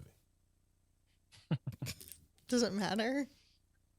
I don't know that there's a distinction, but I would say that this is a horror comedy because it's not full on slapstick goofiness. It's got a core of horror to it that is legitimate with some humor. I happen to agree with you. I agree with Eric, but in some of the instances, they label it as a black comedy. Since we decided this is a horror movie, we're going to go with top kills. Top kills. I didn't know we were doing this. Josh is always I dropping knew shit there on was us. a reason he asked us if it was horror comedy or comedy horror. Because if it was comedy horror, we would not be doing top kills. It's a horror movie. Why wouldn't we be doing top kills? Because nobody texted, hey, we're doing top kills. I'm going first, so nobody takes mine. We Rocket might Eric. all have the same one, so. Mine is when the person gets thrown from the bus and then gets run over by a car. Oh, you're going totally. You're going just from the chaos of Piccadilly Square or Circus, whatever it's called. Yeah. Jason, how about you? Ooh, I don't know. This one's hard. I kind of like. I like them all.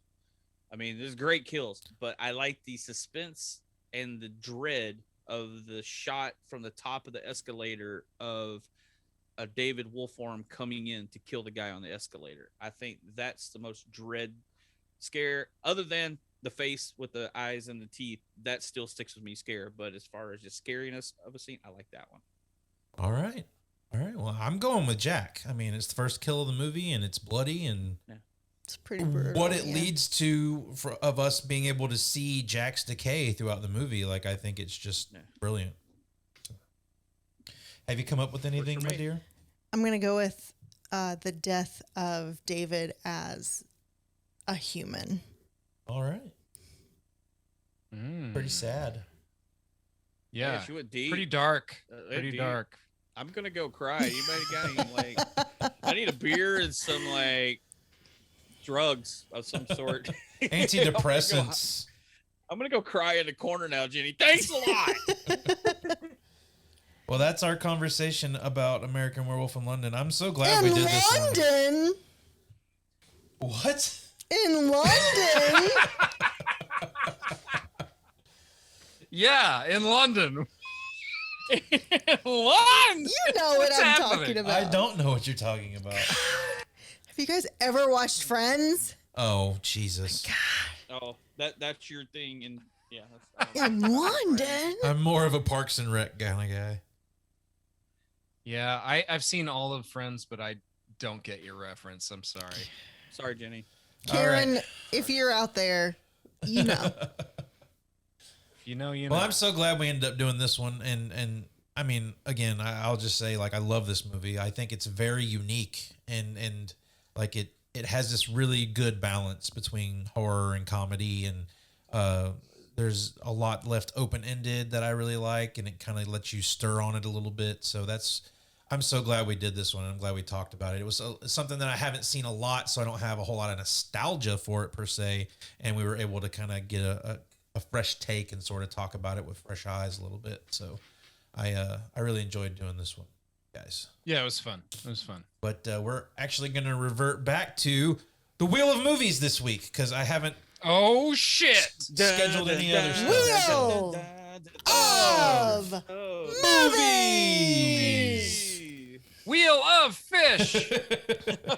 So I'm going to spin the wheel. We're spinning. No whammies, no whammies. Does anybody want to take a guess? I don't even know what's on there. Nobody does Yeah, except I me. can't guess. Yeah, nobody knows. Is it I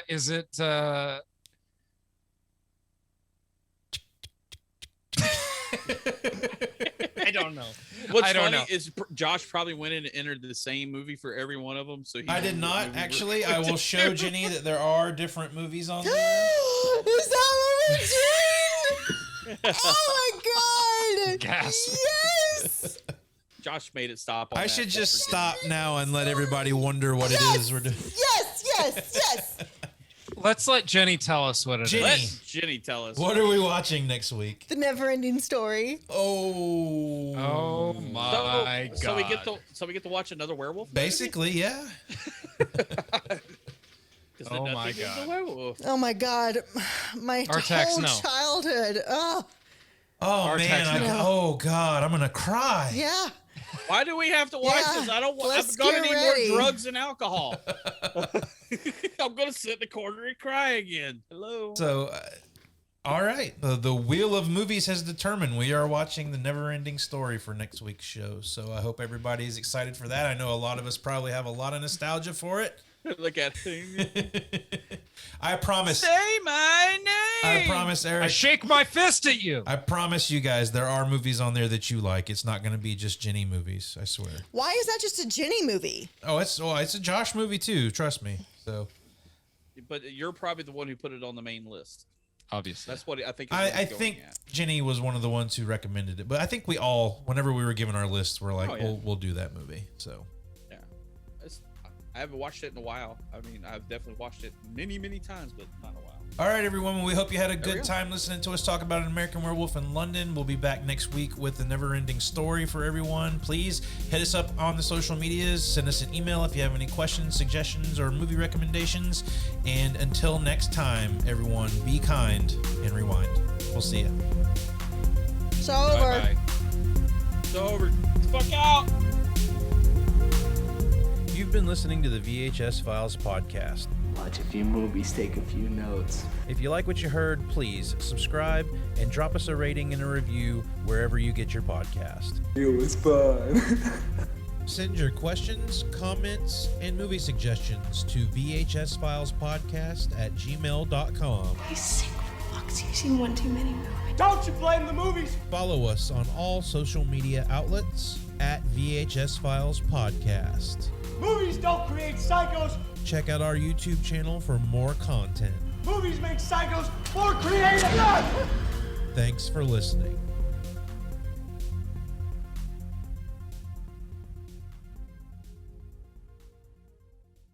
Whoa, what happened here? It just came out of my mouth. No. Well, this will be edited out. No, they just did what they thought was cool. I notice. Believe me, I notice you, Josh. I see you there. I'm sorry for talking. I'm sorry we're not talking about something you like. How dare you? Dude, does it look like his face is going like this? I got to. It's like smushing my brain.